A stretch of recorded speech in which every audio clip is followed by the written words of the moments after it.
This is the More to the Story podcast with Dr. Andy Miller. We hope you guys enjoyed today's conversation. Welcome to the More to the Story podcast. I'm so glad that you've come along today. This is going to be a great show, and it's something that has really made a deep impression on me, and I can't wait to share it with you. But first, I want to just tell you quickly about a free tool that is available for listeners of this podcast. If you go to my website, andymillerthird.com, that's Andy Miller, III.com. You can find, if you sign up for my email list, we have a free tool that's available for preachers and teachers, an exegetical tool that helps you move from your study of the Bible to the place where you prepare to present God's word in a creative way. So I encourage you to go and sign up for my email list, and we'll send you this 4-page PDF document that'll come to you free.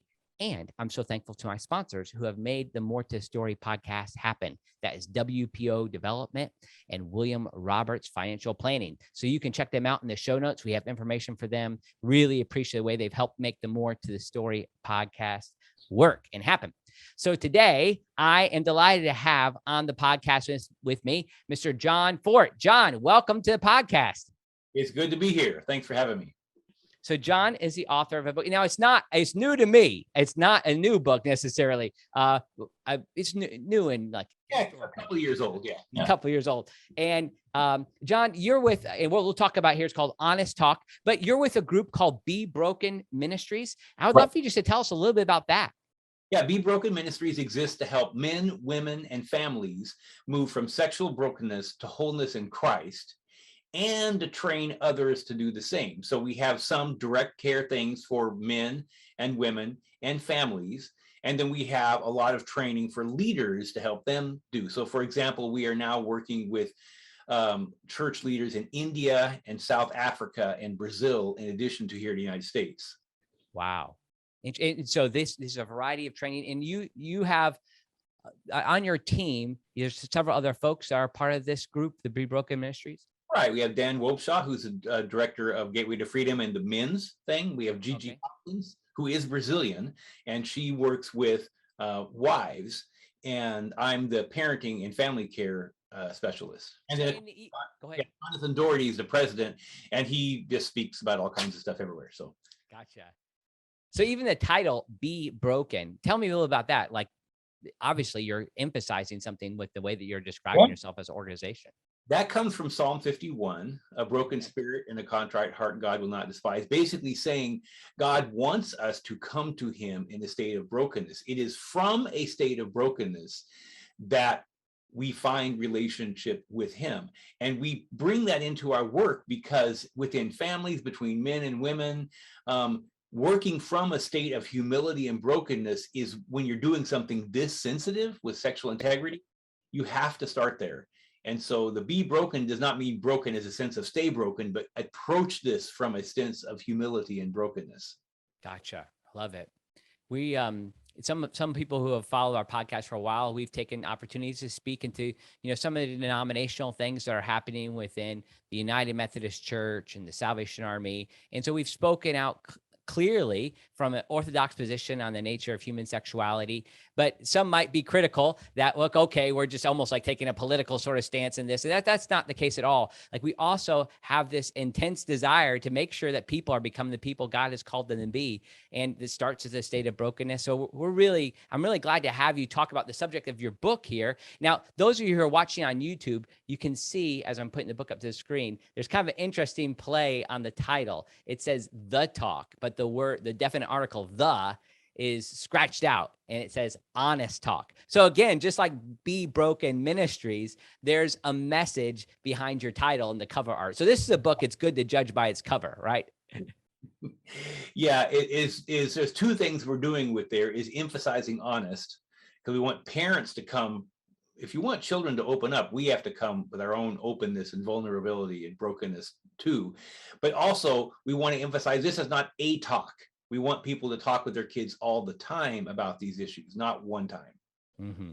So this in the subtitle, of course, is in a new perspective on talking to your kids about sex. So, I mean, some people might say, honest, like, John, are you sure we should be honest, like, vulnerable ourselves? Like, we're the ones in authority. We have no problems. We need to make sure that's clear. I mean, we don't want our kids to become accountability partners. help me through this. Or So do we? we did Be Broken. We did a survey of Christian parents a few years ago, 2 or 3 years ago, and asked them, why are you afraid to talk to your kids? Or why do you not talk to your kids about sex? We didn't ask if you talk. We said, why do you not talk to your kids? Make the assumption that they're not doing it. Yeah, and no one corrected us. But they said there was a list of reasons, and one of the very common reasons that both husbands and wives, both moms and dads gave was, I don't want them to find out my past. Wow. And what's interesting is and if you look at that, let's just analyze that. Why would you not want your kids to find out your past? Some might say, well, they might think it's okay to do what I did. But right. I think more often it is, I don't want them to know I was not perfect. It actually is a selfish fear. I'm afraid they will lose respect for me. Wow. And when you really analyze that, there's nothing godly about that fear of, I don't want them to know my past. Look at the Bible. It is full of stories of broken people. And it teaches through brokenness and how God's response to that is. For us to present ourselves to our children as if we have no brokenness in our sexuality and never have, number one, is completely artificial and unrealistic and makes them think, well, how can I talk to you? We also interviewed a bunch of Christian teenagers. Okay. A year later, and we asked them anonymously, they were all sitting in a room and they could write down what they wanted. We asked them, why do you not talk to your parents about sex? And there was about 30 something of them, and they all wrote down only two things. Bear in mind, this is just there's only two answers. One was, I'm afraid I'll get in trouble for what I say, or even what I ask. I have a question about sex, but I'm afraid if I ask it, I'll be in trouble for even asking the question. But also, I'm afraid my parents won't understand how I feel. Now look at those two fears. The parent's afraid that you'll find out my past. The kid says, you won't understand how I feel. If the parent exposes their past mistakes, then the kid then knows, oh, you do understand. And actually, it is that sharing my broken past that bonds the parent and child together and makes the discussion possible in the first place. Wow. So again, you get broken. It flips everything on its head. And what we discover is over and over and over again, we hear back from parents, when we started talking about this, my relationship with my child suddenly became much deeper than it ever had been before. Even parents who had great relationships with their kids. Right. Wow. Now, you even in the book, you have several practical guides for parents to use. I really appreciate that. And one of the things that you talk about is even having, even sharing in a way, like what you're dealing with now. Mm-hmm. Can you talk to me about that? Like that seems a little scary almost for me as a parent to think about telling, again, like maybe they're not being your confidentiality partner, but areas of challenges that you're experiencing, even developing scales that you could use. Yeah, well, let me give you a real story. Now, this is my story. Okay. What happened in my family. I am not saying how it would work in your family. But I'm just going to tell you what worked for us. So my son and I have a son and a daughter, but my son and I started doing kind of what you might call sort of accountability. He wasn't my partner, but we still started when he was 11. Okay. When he was 14. Now, at that time, I wasn't working for Be Broken, but I was working for another sexual integrity Christian group. I've been doing that since 2008. So I've been doing this a long time. And so I'm teaching other people how to lead support groups and help other people with this, right? And I'm supposed to have it all together, right? But we're human. And I hope this doesn't freak out your listeners too much. So I'm theoretically a professional, right? But that week I had been having a lot of struggle with sexual fantasy. I'd been remembered this, I don't even remember what it was, but there were thoughts that were not about my wife. They were kind of rolling around in my head. You know, I wasn't doing anything about it, but they kept, and I just really sensed God saying, you have to tell your son. He was 14 at the time. And I'm like, if I tell my son that still I sometimes struggle with temptation, what is he going to think of me? So we were out working in the yard, and I'm truly terrified. I mean, I really, really didn't want to say this. So I said, I just think I need to tell you that I've been struggling with sexual fantasy this week. And he stood up And you could just see his shoulders relax. He let this long sigh out and said, "I'm so glad I'm not the only one." Wow. Do you see how that works? It's not about, no, not, I don't mean sharing details, you know what I'm Right, saying? right. The fact that, hey, even as an adult, you sometimes are going to still experience temptation, right? Yeah. So how old was your son when that happened? 14. 14. Wow. That is a powerful story. I think it's helpful to bring that up, to be able to think about how we share with our own kids. And thanks for giving us that example. And in your story too, I know we don't have time to go into it, but you're someone who has experienced like Right. walked through not Right. having the same sort of like sexual integrity that you mentioned earlier, right? Yeah. My father was a pastor, so I grew up Okay. in the church. Um, but he never ever talked to me about sex. And I had a lot of influences to my sexuality from the neighborhood I lived in, stuff from a very, very young age. And that got me involved in a lot of really messy things. I don't want to go, there's not time for us to go into that Sure, here. sure. I always tell this when I'm speaking to a large group of Christian parents. I say, now I just want to be clear. The reason I'm here is because my story is worse than all of yours put together. If we take all of your sexual sins in this entire room, got 200 people in here, and put yours on one balance over here and put my sexual sins on the other side, I would outweigh all of it. I promise you. And I Wow. can leave it at that. Okay. I'm the kind of person that people say that person is never going to get better. Right. And Wow. so, but God intervened. And if you would have asked me when I was 20 years old if I wanted to go into sexual integrity ministry, I would have laughed at you and said, the last thing I want to do. I was a Christian, but the things that I experienced had just messed me up so bad. And God, the reason I do this work is because if God can turn me around, he can turn anybody around. And so that's kind of why that's why I'm doing this in the first place. Amen. Wow, I love hearing that, and it's interesting. Like the reason I asked about your own story, and I know it must be hard to be able to say it so quickly, but you did such a good job with that. But I imagine your son is aware that you're in like of your job and of your past in certain terms. So for you to be able to say that to him at the age of 14 in the backyard, wow, I can just imagine that. Just go Let ahead. me give you an update on my son. My son is 23. He's married. They had their first child this Thanksgiving. Okay. And he he's got his first job, so he's working just some place and everything, and anyway, he is like an evangelist for this. When he gets to know someone at work, these are not Christian people, within 20 minutes he has them talking about their porn use. Wow. And so he talks about how that when he was a kid, I helped him to not get trapped in that. He had some mistakes in there, but to this day we still talk about that. To this day we still have covenant eyes and we get each other's reports. Wow. You know what I'm saying is like we still talk about, he's extremely passionate about this and wanting particularly to help parents help other kids be free like he was. He made mistakes, but he never was at a point where pornography ruled his life, which is almost unheard of today. Even in Christian homes, even in homes that homeschool, it doesn't matter. You can't keep this stuff away from your kids these days. Right. That was kind of the helpful piece for me. Abby, I read a book on cell phones or smartphone sanity was the name of the book. And it was kind of like a helpful tool for us to think about the fact of the reality of how prominent smartphones are in kids' lives. Even if we are able to guard our home altogether, there's likely going to be access that people are going to be shown pornography at an early age, no matter what type of guard you have. It's like, how are you going to respond when the time comes? Like, how are you going to respond to it? Because a kid's first exposure to porn is almost never on purpose. Mm-hmm.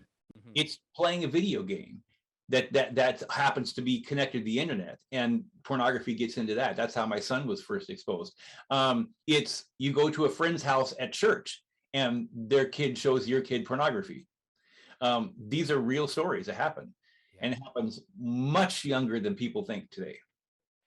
Now, one of the things that I found really helpful about your book was the way you talk about brain development, and you have a background in biology, which was really helpful. I think you're able to explain things it really clearly, and thinking about the movement of our emotions. Now, this was like the big imprint that your book made on me was like, okay, we deal with kind of the effects of what happens with our sexual desire, pornography, lust, etc.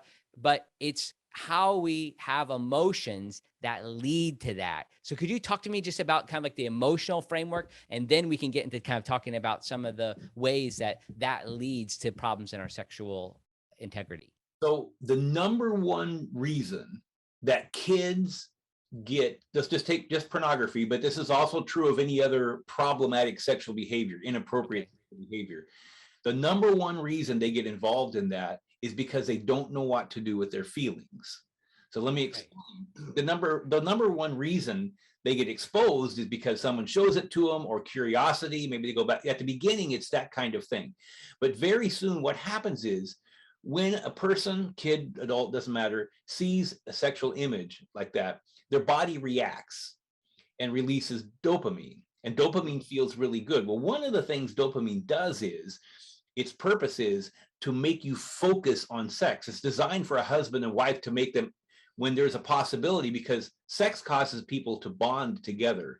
It releases vasopressin, dopamine, and oxytocin, which is the bonding hormone that makes you want to stay together. God designed sex to make couples want to stay together. Of course, that's assuming they're being kind and selfless, and that's a whole different topic. But right, sure, that design means when their brain sees a sexual image, it's doing what God made it do, is shut everything else off and focus on that. That shutting everything else off includes turning off any negative feeling you have. So it gives you a positive dopamine that gives you a huge rush, a hit of good feeling, but pushes away all the negative feeling. The kid doesn't understand any of this, but their body remembers this. So let's say later on, let's say they're exposed to pornography or something a couple of times, right? And then mom and dad get in an argument, and they run to their room because they're scared. It's when mom and dad get in an argument, that's scary. It could be anything. Sure. And then they are very anxious right now. They're pacing their room and thinking, I don't want to think about this. I don't want to think about this. And the brain steps in to rescue them and says, hey, I know something that will make this feeling go away. They might fantasize, they might masturbate, they might look at porn if they have a phone, but whatever is, they're doing something to get that dopamine back into their system, push everything else out. They're not conscious of why they're doing this. It's a way to escape a feeling. When that becomes a habit, then what eventually happens is, anytime any negative feeling even starts to emerge, their brain instantly starts thinking of sex. And this is why you get teenagers that like, why am I always thinking about sex? It's because they don't know how to deal with their feelings any other way. They've never learned how to talk to somebody when they have a feeling, and they're terrified of all these feelings, and they're more afraid of the feelings than they should be. Does that make sense? Yeah, absolutely. So like, if we're more afraid of our feelings than we should be, how can we help kids deal with their feelings at the start then? Yeah. So we want to peel this way back to 3-4 years old, 5 years old, to start off with. And the first thing is emotional literacy, is you teach them a lot more words, because when you start off, mad, sad, and happy, or mad, sad, and glad, those three feelings, right? Sure. Yeah. Well, let's say an 8-year-old, 2 8-year-olds find out that they were not invited to a party that all their friends went to. One 8-year-old might be mad about that. The other 8-year-old might be sad. In this case, when they say, mommy or daddy, I feel sad or I feel mad, that tells you absolutely nothing about what caused it, because what they feel was rejected or left out or overlooked. Right. But see, some people, when they're rejected, get mad, and some people, so getting a bigger vocabulary of what really do you mean. And this is where you see the feelings chart with the faces stuck up on the refrigerator, and the kids go up and point. It's so fun. There's a group of Christian families that we get together with all the time, and they've read the book and taught this and printed out. In the back of that book, there are some of those pictures, and you can download free PDFs of that. I'm putting a few of them on here. We also did girls, almost all. I don't know if you know this, but you can get those free online anyway. So we had an artist make a girl version and the boy version, because it's like, when we're not all boys, right? So we wanted great. Anyway, and so it was so cute. This kid, he was like 3-4 years old, and he walked up to his mom, and the chart's right there, and he's like, Mom, I feel overwhelmed. And it's just like, it just seemed, how did this kid know what that means? But little kids can learn a lot more than you think. So that's first, is literacy. Okay. Second is awareness, is being aware when they're having a feeling. Okay. And there's some exercises you do with that. And you teach them to talk about when you're having a feeling. And finally, when they get towards late grade school, middle school, or high school, is emotional resilience. And that is where they know what events will cause a feeling. They know when they're having a feeling, and they know what to do about it. They're no longer afraid. Let me give you an example. My son was, again, 14. And we talked every week. Jonathan Doherty, the head of Be Broken, he had a son too, and they called them man meetings. I didn't think of that, and it makes sense. Like, that's a much better. We just call them accountability meetings, but man meetings way better for a girl. Okay. What you would call it, but anyway.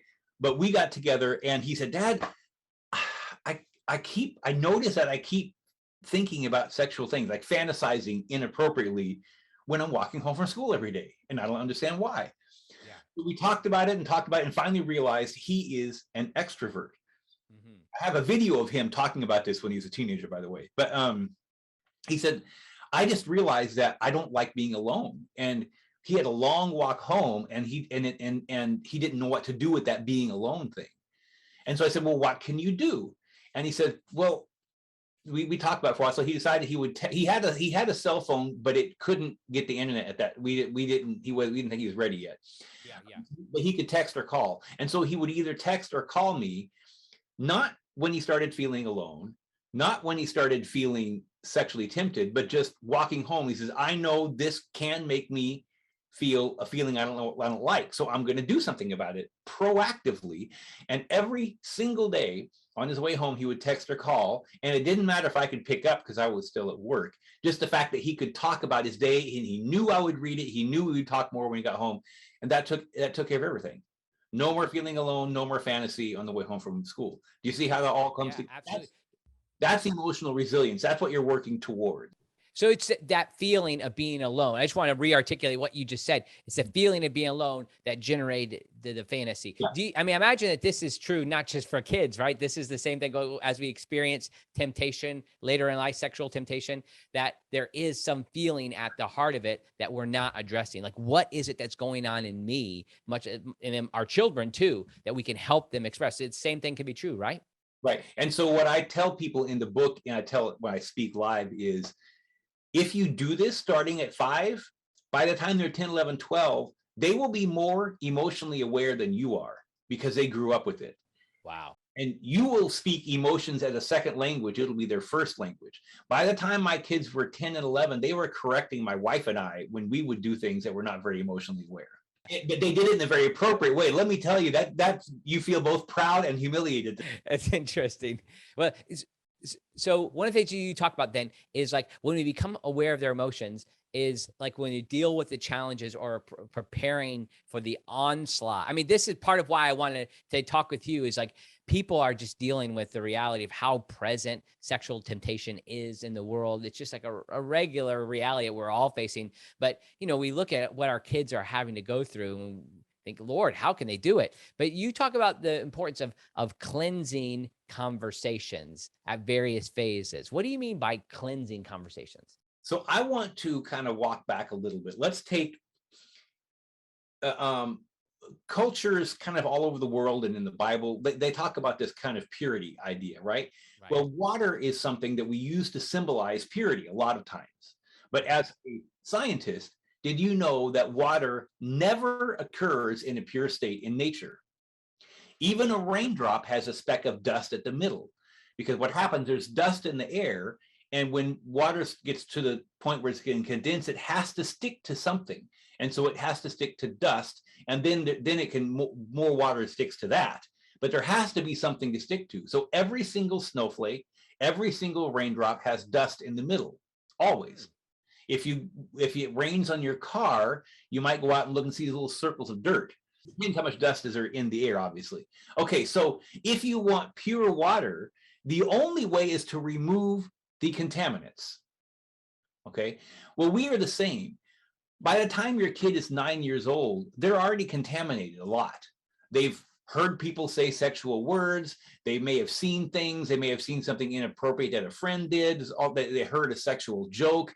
There's all this stuff that we don't think about. Even if they never experienced the internet, They still have a lot of contamination. Maybe somebody made fun of their body, whatever. All this stuff is contamination. So we need to remove that.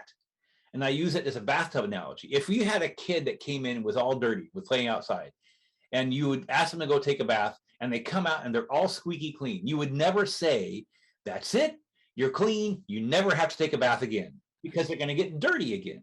Same thing with our sexuality. Every one of us, child and adult, continually are exposed. We can get cleaned, but we're going to get it again. You clean the outside of the body with water, you clean the inside by talking.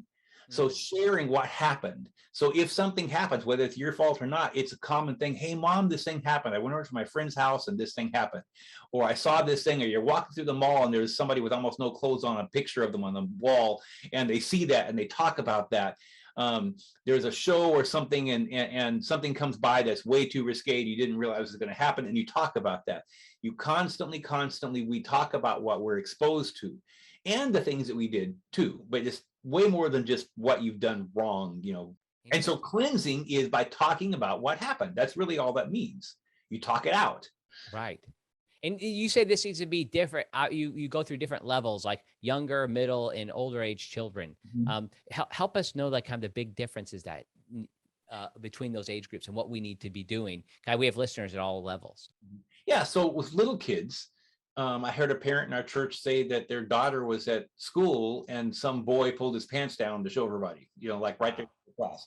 And the school called all the parents, right, and said, this happened, just so you know. I mean, they're 6 years old. I mean, that happens, right? And so she comes home and asks her daughter, what happened today at school? Oh, nothing. And it's like, I think something happened at school. The idea is that you just want them to talk about it, what happened, and how do you feel about that? And that's it. You know, when they're really little, it just, you're teaching them, you can talk about this. You don't have to keep this inside of you, if that makes sense. When they get a little bit older, you start thinking about, well, what do you might add on, you know, what do you think, you know, is that how we're supposed to behave? Is that, you know, messages about objectifying other people? There's all this, you add more. And then when they get to be teenagers, you talk about, you know, how does this reflect on marriage in the future? And like, how do you compare the message, whatever you experienced, what does that compare to like what God wants marriage to be? And so you know, the sexual relationship and marriage. And so you kind of just unpack it deeper each time as they get older. Interesting. I know there's more detail you can give. Like, for instance, like when you're talking about the younger children, I thought this was interesting. And now my kids aren't younger children anymore. I think I have one that might still be there. So like, but I could find a book, but it's like, if you're old enough to ask, you're old enough to be, to know. Right. Younger and younger kids are hearing sexual things. Okay, because the internet's everywhere. And even if your kid is not, other kids are being exposed to porn on the internet. And so other kids will say things to them that they don't understand.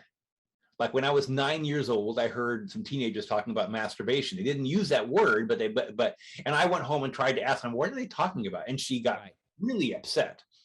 So what I learned was, you don't talk to your parents about sex. You don't ask them questions, right? So if a little kid asks, you always give them a truthful answer, but simple. And they keep asking, you have to keep answering. If you don't answer them until they got it, what are they going to do? They're going to go ask the older kid down the street, what does this mean? And what that older kid says or shows them is not what you want to happen. Wow. This is preventing sexual abuse, by the way. But answering your kids' questions about sex helps prevent sexual abuse. Wow. I don't know if you knew this, the research that I've seen, the number one age segment that sexually abuses children is 11 to 15-year-old boys, not adults, wow. By a lot. And so curiosity. They're acting out what they saw online, and they often do that with younger kids because that's less scary. Wow. And so so you do not want your kids asking older kids to clarify questions about sex. You want them to ask you. And so the only way you're going to do that is you answer their question until they're done. You don't over explain either. That's how our baby's made. You can just say, you don't have to get into, there's a guy, Jim Burns is an author. Okay. He has a couple books for really young kids for exactly that purpose.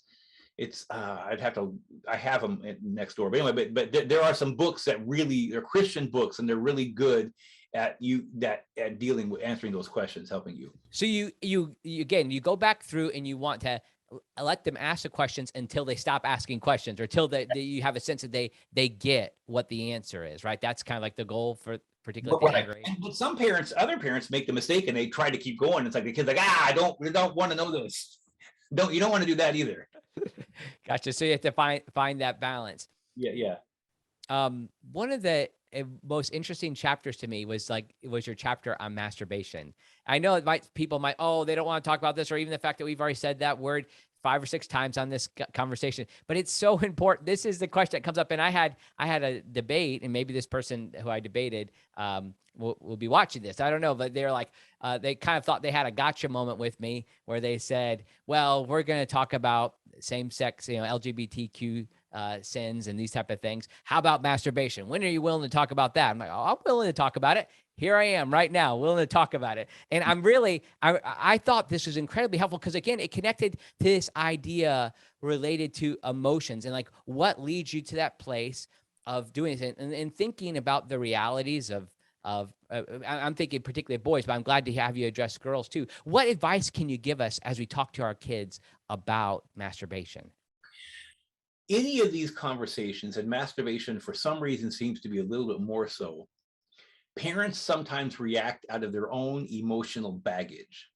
Okay. In other words, there are things that happened to them in the past, that they heard in the past, that is making them react at a hyper emotional level, right? Or they have certain biblical principles or beliefs that they've come to believe that may or may not actually be based in the Bible, okay? Right.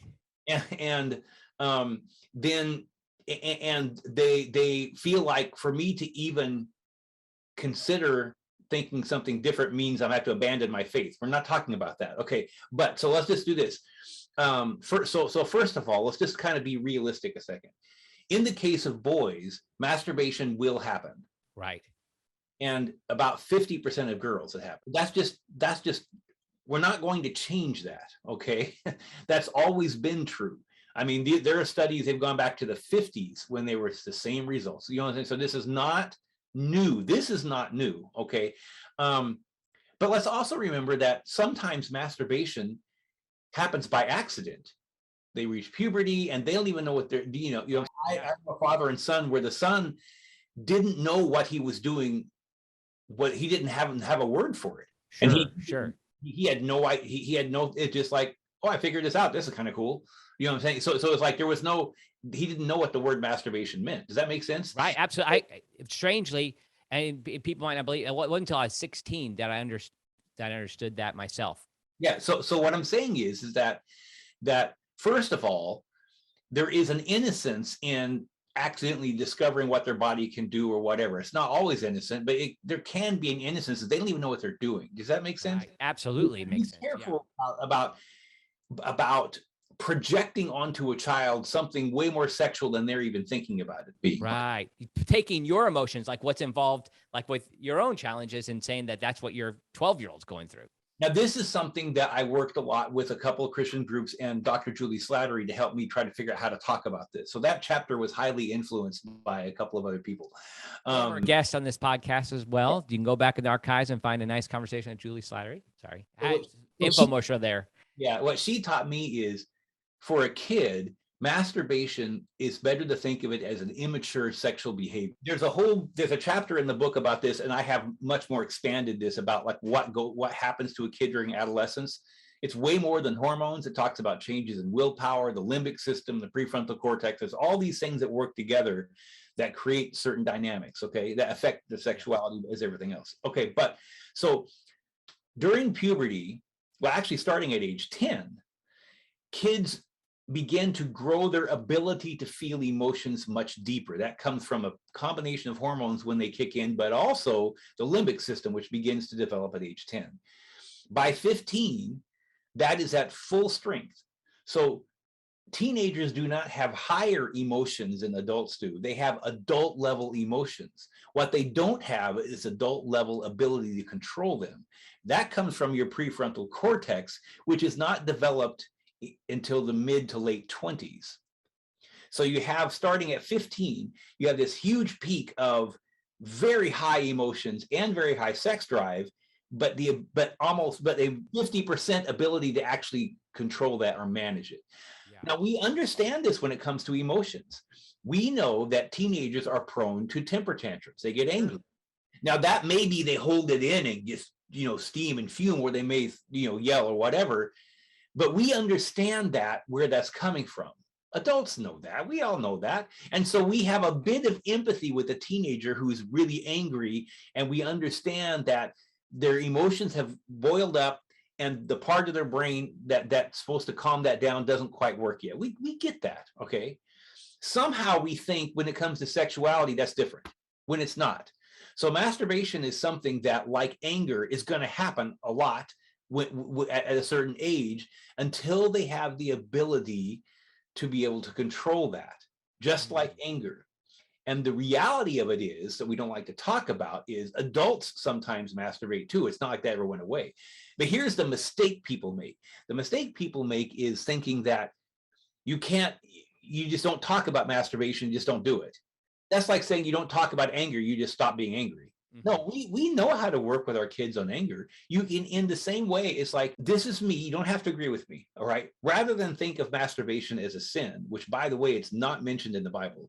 It's better to think of it as an immature behavior to learn to grow beyond. Rather than say, don't do it. It's like, your goal is to move to not need this anymore.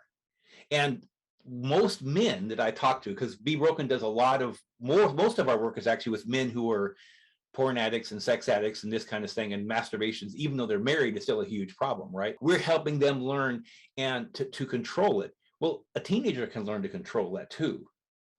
Does that make sense? Yeah, I hope so. Yeah, I think it's a blessing. But to expect it to just never happen is unfair. Does that make sense? Yeah, let me ask you something. This is I'm gonna give you opportunity to critique me. So as a pastor, and I'm really glad for the critique, and I'm gonna be vulnerable here. I don't know if I'm exactly gonna be broken, but I'm gonna do everything I can. When I would deal with teenagers on this matter, when I've talked to my own kids, but so it's not just related to how I've talked to my own boys about this, but as I've talked to young men and as a pastor, this is often something that comes up, and I'm always thankful that people are willing to put it on the table. And pornography, like, I got to a place where pretty much if any man wanted to meet with me alone, 90% of the time I figured it was had to do with pornography, and then likely connected to masturbation. So I would say, like, this is going to happen, particularly with teenagers. It's going to happen. But if it doesn't happen connected to lust, generally it's going to happen during dreams, like through a wet dream.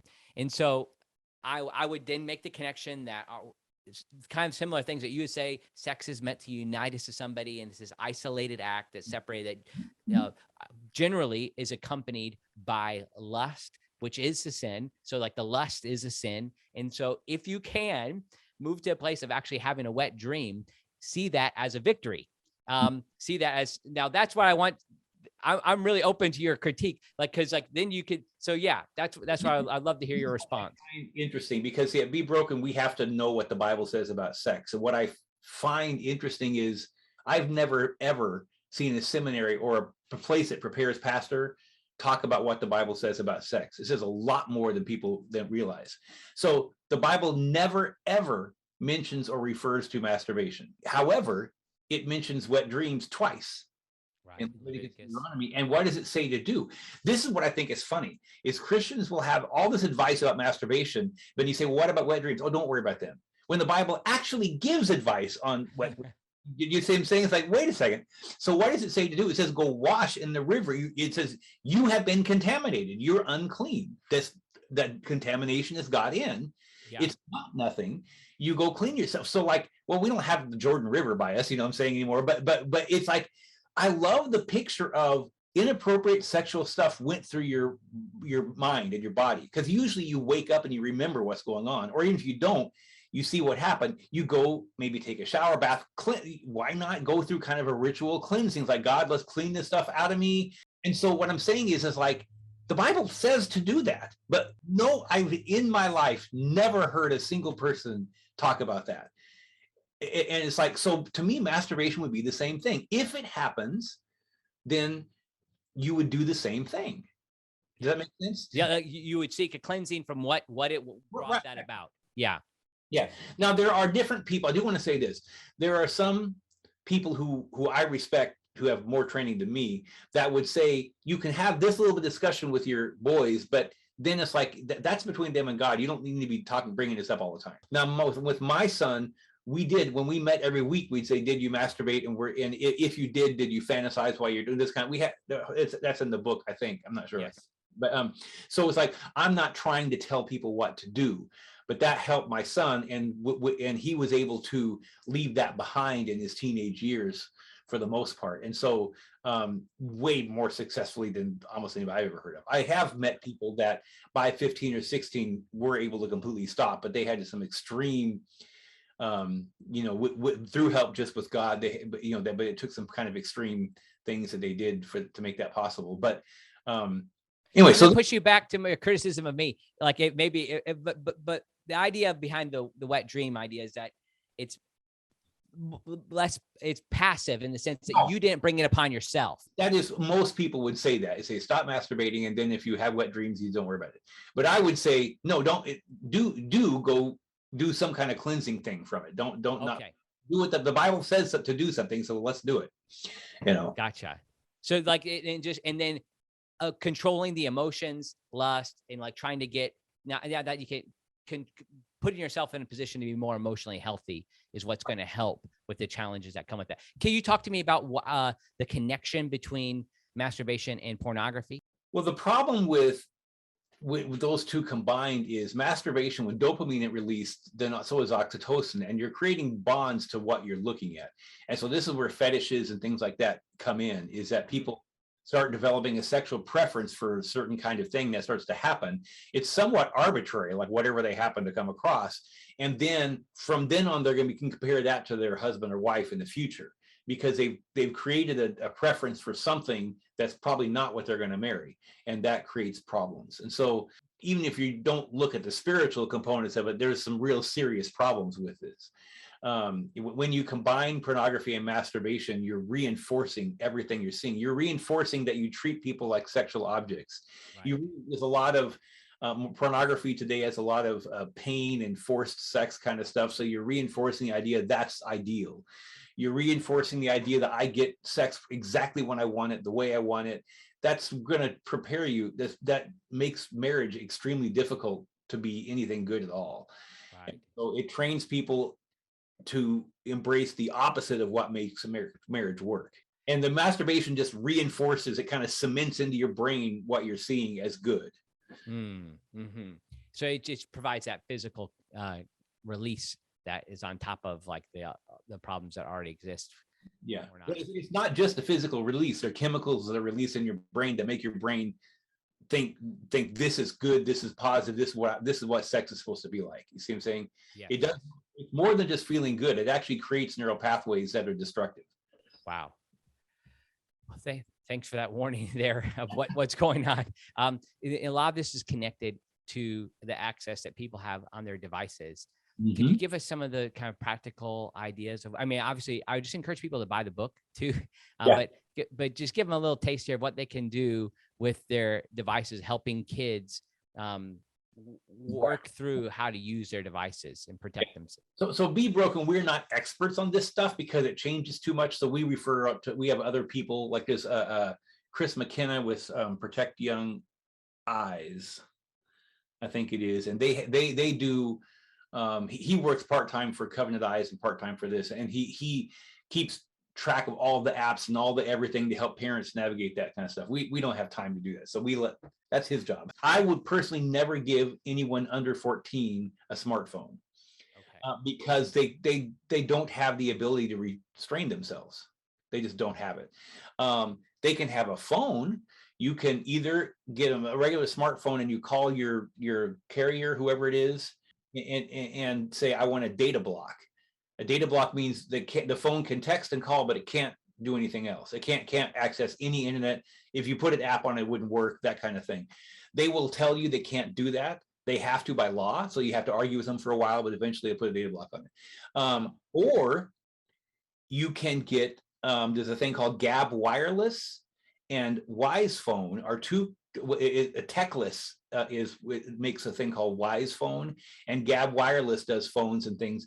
And these look like smartphones, but they have no access to the internet. They have a few little apps like calculators and calendars and things, stuff that you can use, and they can take pictures and they can call and text, but they cannot access the internet on it. So this is a really great solution as a way to give any age kid. We gave our kids flip phones that didn't have internet access when they were 9, just because we wanted to call them and tell them to come home. Because when I was a kid, everybody had a landline and you knew where they were. You could call that family and say, send them home. But no one has those anymore. So right. I want to be able to call my 9-year-old and say, come home. You know what I'm saying? So he had an internet. Both my kids had phones that were not internet capable. And then when they're 14, you start off with no apps for a while and get something like they recommend Bark, B-A-R-K, bark.us. Yeah. They're the best one for kids. Covenant Eyes will even tell you that, so that Covenant Eyes no longer suggest their stuff for younger kids. And then you do, when you introduce an app, study it. Protect Young Eyes, try to figure out, help the kid decide. You get to follow their whatever they're doing, and you see how they manage that before you let them do another one. So you set the parental controls where they can't they can't add. Yeah. You can use parental controls to control when they can have time on the internet. You don't want them to have any more than an hour and a half per day on the internet. They recommend 2 hours max, absolute max for any of these ages, because any more than that is just bad for their brain. Forget porn, it's just bad for their brain. Right. And then, also, remember, it's your phone, not theirs. Right. Okay, remember that. Don't get in arguments about that. It's my phone. I'm letting you use it. You're not paying for it. No devices of any kind in the bathroom or the bedroom. Right. The problem with that is that goes for parents too. It's not okay to tell your teenager not to bring a phone in the bathroom if you do. Okay. If you're doing that, I'm really sorry, but you need to get a magazine instead. It's just not okay to tell a 15-year-old you can't take your phone in the bathroom if I do. Okay. And what we did with our phones, there was a place where they all charge at night out in the front room. And after they went, if a kid's sneaking out and getting them, then you keep them somewhere else. But no phones at night, no phones because basically say is, it's not fair to us to expect us to control ourselves in a really private place like that. So we're just we don't have to worry about it. We just won't do that. None of us will, right? Right. And we can say, look, hey, we have temptation too. So we're all doing this together, right? Yeah, that's great. But remember this, by age 18, they need to be in full control of their device. This is what's hard, is there are some parents who want to give kids stuff too young, and that never ends well. But then there are other parents who never let them do anything till they're 18, and that doesn't end well either, because they go out and just. So when our kids were 17, the last year at home, they still had Covenant Eyes on their phone. We kind of switched to Covenant Eyes in later teen years, and we still got their reports. And by that time, they had to have somebody outside the family. Like my son chose the youth pastor for some reason to get his reports. And so, but they had the administrator password, so they could unblock. If they went to a site that it blocked, they could unblock it. Now I know that, but you see what I'm saying? Is that because when they move out, they can do where they want. If you're going to make a mistake, if this is going to all blow up, I want to know now. So you've got between 14 and 18 to slowly give them more control. Right. And it's just, so and then expect them to have a time when they really mess up bad. Okay. Are you sure, John? It's hard. Like as my kids now are entering, I mean, this is the phase. I mean, it's so helpful to me to hear you say this, and the challenge to me too. I mean, and my wife and I know we need to take this same considerations, and they see us like trying to restrain ourselves, like we have access to each other's phones, like we have each other's passwords. But we certainly take our phones into our room, and I will admit taking it into the bathroom. Hopefully that's not too R-rated here for people, but like I need to stop. So I appreciate that. And for the kids to do the same thing, if I'm going to ask them to do that, man, what a great challenge. I would love if you guys who are listening, again, we're talking to John Fort here, who's the author of Honest Talk. Go back and listen and like write down those points, and maybe we can find some links to some articles, John, that you've that where we can share that. Yeah. So this is hard. The reality we have to think is, the truth is, none of us, God did not design any of us to be able to do very well in the kind of hypersexual culture we live in. And teenagers, it's completely unfair that they have to live in this culture. It's just not fair. They don't have the ability to resist these things. Okay. And so it's kind of like when Daniel and all them got captured by Babylon and taken in there. They talk about the certain things they didn't do, but they were still surrounded by a culture that was just completely off the rails compared to where they come from, and they had to live in it. They didn't have a choice. So we're in the same situation. Is that we can't. There's not a lot we can do about it. There's some empathy. We're trying to get through this together, if that makes sense. Right. Well, your book is a great help to us along that path. I'd like to go for another hour. I have a lot of other questions, and there's a lot in this book. Now, I always ask people a question. I didn't prep you for this, John, so forgive me. But the title of our podcast is More to the Story. And there's like, the idea is like, we want to go deeper in conversations, and we get this in kind of in a regular kind of social media sort of post. We want to go like deeper, but also there's like a sense that we talk about this, and that there's more than just being saved. There's also the process of sanctification in someone's life. But then there's also the side, I'm sure there's more to the story of John Fort. For instance, those of you who are watching on YouTube, I see a sword, I see a boat, and I see a fish behind you. So what is there? Is there more to the story of John Fort than is normally told? Well, something I like to talk about is I'm a musician. What you don't see over here is a whole bunch of musical instruments. This is a studio. Okay. So I recorded an album during the first year of COVID of all hymns done with synthesizers and no vocals. Okay. It's called Synth Inspirations. Okay. And then I also have an album of my own original music too. So but it's all Christian stuff. So anyway, so that's a difference. I don't know if that's what you wanted, but that's exactly what I'm looking for. Yeah. The side of me that I never get to talk about. So now wait, when you did that with do you use multiple layers of synthesizers with the hymns? Oh yes. What's your favorite hymn that you arranged? The one that this album. Well, the Were You There? I have a couple of on YouTube one hymn on YouTube is Were You There? Like the Were You There when they crucified my Lord. That one was really cool. I did some cool things with that. It sounds kind of like a soundtrack. But then I have some fun ones, like Leaning on the Everlasting Arms is just hyped up. Then when I grew up in church, what I hated was you'd have a hymn that the lyrics were happy, but the way they sang it was like a funeral dirge. And one of those was What a Friend We Have in Jesus. So I did a version of What a Friend We Have in Jesus that is unlike anything you have ever heard in your life. Oh man. So because it's like, this is actually how this song should sound. Fun. Yeah, it's interesting how sometimes it goes the other way too. Like we sang a song in the Salvation Army, which is the denomination that I've grown up in, by the Pathway of Duty. Mm-hmm. And it's actually kind of a reflective hymn. And so I had a friend who redid that one from kind of a march-like hymn to like a more reflective song. Okay, I got to ask, so what's up with the sword? Is that is there some meaning behind that sword? So I've always wanted to have a sword on there, but I'm also an author of fiction books. I have a trilogy called The Forbidden Scrolls, which is sort of like a cross between Lord of the Rings and Chronicles of Narnia. And when I go as an author and sell, there's swords in the book, and one of the characters has a sword. So I have put that on my booth out in front, so it attracts people. That's the purpose of it. But I got it. I've always wanted to have a sword, but that's what this is for. Somebody gave it to me. I do cabinet work and that kind of stuff, and that they gave me that as payment to help them do some work in their house.